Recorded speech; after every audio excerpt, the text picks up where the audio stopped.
kabajamtoota hordoftoota TikTok Iskandar Ali Ursoo yaadan kalee viidiyoo obboleen collataadhaa bara coomsaa keessaa itti gaafatama biyya bulchuudhaa ammatti baadachuu akka ABO'tti hin dandeenyu jedhu san kalee yaada gabaabaa viidiyoo gubbaratti tuqeetiin ture. Sunis arraan tana bal'inaa wanni san haala ammaan tana Oromoo keessatti deemaa jiru wajjin sirriitti wal qabata waan ta'eef warri arraan tana sirna mootummaa Dr. Abiy jiisuudhaaf yaalu jiru kan akka Jawar kan akka Shaneedhaa yoo sirni kun Itoophiyaa keessatti kan jigu taate itti gaafatama biyya bulchuudhaa jarri kun baadhachuu ni danda'a akka Oromootti. Moo akkuma kalee leencoon bara coomsaatti nuti itti qophii miti jaansanitti dabarsanii diinaaf laatanii akkasuma warri itti qophaa'e warri sirriitti jaare warri sirriitti humna qabu TPLF ta'e faannoos ta'e itti gaafatama biyya bulchuudhaa fudhata kan jiru bal'inaan viidiyoo kana keessatti ittiin dhufa jechuudha. Kan biraa kabajamtoota hordoftoota kiyya naannoo Tigraay keessatti sochiin uummataa gaggeeffamaa jira. TPLF akka TPLF itti raafamaa jira. Kunoo maalii wajjin wal qabata kan jedhus itti dhufeetiin irraa isinii tana jechuudha.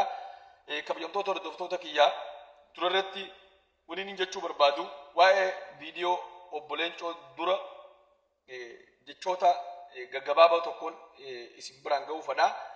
Maal seetan waan kalee dabre yoo irraan baranne taboru dhuftu taarra keessa jirtu namni hin beeku jechuudha. Kalee gaafa Sooressi Jaarraa Abbaa Gadaatii fi Elemoo Qilxuufaan dhaaba adda bilisummaa Oromoodhaa hundeessanii qabsootti galan garaa qulqulluudhaan qabsaa'uun isaanii bu'aalee gurguddoo tanneeniin armaan gaditti qutana Oromoodhaaf argamsiisuu dandeetti jira. Tokkoffaa Oromoon akka Oromootti if dagattee eenyummaa isii kan dhabde san eenyummaa isii barbaaddee akka argattu akka if argattu godhuu dandeeniiti jiranii. Kan lammaffaadhaa Oromoonni kutaa 11 dammaqiinsa sirna biyya bulchuu jiru gubbaratti qaban akkasuma gabrummaan maal akka taatee bilisummaan maal akka taatee warri kalee Leencoo faadhaa waliin ta'uudhaan ABO Shanee hundeessee warra silaa qabsoon itti haqaa warra qabsoo buureesse dhiibe san akkaataa itti qabsoon isaanuu ifitti dabaluu dandeessutti irratti hojjechuun isaanii rukniyaa hundaan uummanni Oromoodhaa kan bahatis ta'e kan kaabaa kan lixaatis ta'e kan kibbaa uummanni Oromoodhaa Oromiyaa kutaa 11 keessaa dammaqiinsa Oromummaa dammaqiinsa afaanii akka qabaatu qubee mataa isaa akka qabaatu sirna biyya bulchuu jiru gubbaratti akka dammaqu godhuu dandeeniiti jiranii jechuudha. Gaafa Sooressi Jaarraa Abbaa Gadaa waan kana godhan gabrummaan Oromoodhaa bikki irraa madditu Shawaadhaa fi Wallagga jaaniiti amananii jechuudha. Amantii kanarraa kan ka'e achi dhaqanii uffannaa qeensiidhaa uffatanii mataskaana wajji seenanii kan qees balaa wajjin qabsoo tanatti isaan afeeraa turanii jechuudha. Warra qabsootti afeerameetitu kaansarii qabsoo Oromoodhaa Shanee adda bilisummaa Oromoo ganamaa keessatti dhalee jechuudha. Shaneen maal goote? Tokkoffaa tokkummaa Oromooti laamsheessiti. Lammaffaa dhaaba Oromoo akka Oromoo irratti amantiin qabaanne goote. Sadaffaa uummanni Oromoodhaa toora saniin akka gidiraawu goote. Amantiidhaan gosaadhaan nama jeesuudhaan jechuudha. Afuraffaa waraana adda bilisummaa Oromoodhaa kan Oromiyaa guutuu keessatti ijaaree diigdee diinaaf saaxilte. Shanaffarratti nuti biyya bulchuu hin dandeenyu itti gaafatama biyya bulchuu guddaa kana baadhachuu hin dandeenyu ammatti warra itti gaafatama kana bahachuu danda'u. Akka TPLFitiif dabarfamtee biitee akannitu jettee biyya dabarsitee kannitee jechuudha. Gaafa biyya akkasitti shaniin dabarsitee kannitu leencoon akkasitti itti gaafatama san dabarsee kannu jaalatee osoon ta'in itti amanee osoon ta'in harkaa micciirameeti.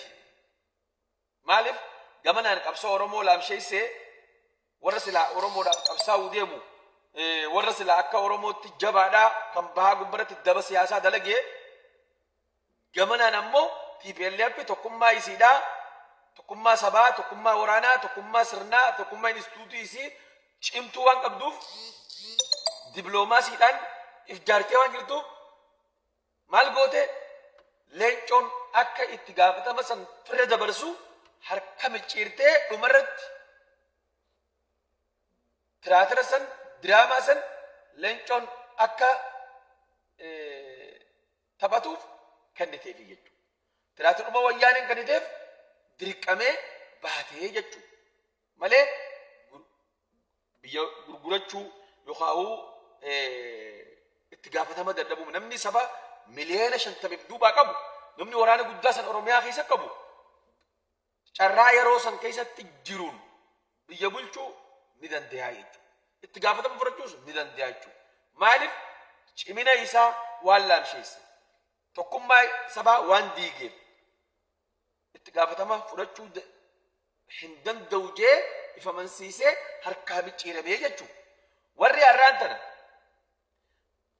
qabsoo ministeerri muummee Dr. Abiy Ahmed godhu jiru kana faalleessan kan akka Abaa'oo Shanee kan akka aktiivistii Jooroo yoo har'aan tana sirni kun akka tasaa biyya keessatti kan jijjiiramu taate tarii cimina leencoon kalee qabuu fi ciminni isaan har'a qaban hagamta akka garaagarummaa qaba yoo inni dachiif isa jechuudha. Leencoo kaleetu irra jabaa jechuudha.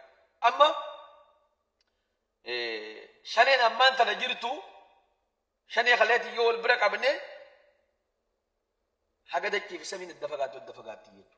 Kanaaf yoo akka tasaa sirni kun ka kufu taate namni itti gaafatama biyya bulchuu fudhatu namni itti gaafatama biyya hoogganuudhaan fudhatu akka addunyaattis akka biyyaattis faannoo TPLF warra isaan har'a miizee ta'aniif warra sirriitti tokkummaa isaanii jaarratee jechuudha. Amma qabsoo Joor miidiyaa gubbarraan godhu akka waan qabsoo guddootti halaaluu jiru uummanni Oromoodhaan. Hin dogoggorin qabsoo Joor miidiyaan godhu jiru jecha kana qabadhaa. Halees isinii himaa turre qabsoon Joor miidiyaan godhu jiru qabsoo lama. Tokko sirna kana ummata Itoophiyaa biratti jibbisiisu. Lama sirni kuni ummata Oromoo biratti akka fudhatama qabu dhabu borogaandaa sobaa diraamaa tiraatira sobaa guyyaa guyyaan gallakkisu. Kana ala dandeettii Joor hin jirtu wanni Joor godhuu danda'us hin jiru jechuudha. Kuni maaliin Joor fayyada jennee yoo ilaalle yoo akka tasaadhaa humniti sirna kana jiisuu deemtu ta humna qabdu tuni irra jabaatte wanni har'a isni guyyaa guyyaan gallakkisu jiru kuni akka borogaandaatti guyyaa saniif isa fayyadaa warra gara aangoo dhufe san fayyadaa jechuudha. Kanarraa kan hafe waa takka faayidaan qabu jechuudha. Waa takka faayidaan qabu jechuudha. Ammoo sirna kana haala ammaan tana isaa itti deemu jiru jiisuu dandeenya. Maaliif akka isaan hin eeginittiif jaare bikka isaan hin eegin jiraa jechuudha. Amma yoo TPLF isaan abdatan Joorfaan Shaneenfaan abdatan faannoo isaan abdatan kana laalte faannoon barbadoottee jirti jechuudha. Amma miila kanaan TPLF Tigraay hunda keessatti uummanni Tigraay irra dammaqee itti lafaa ka'ee jira jechuudha. Kanaaf uummanni Oromoodhaa gaafa waa deeggaru cinaachi jabaa isaa deeggaruu qaba wanni yeroo hunda jennuuf kana jechuudha. Cinaachi laafaan yeroo hunda akkuma leencoo sanitti harkaa micciramee siqaanyiisee gatii si kabaja.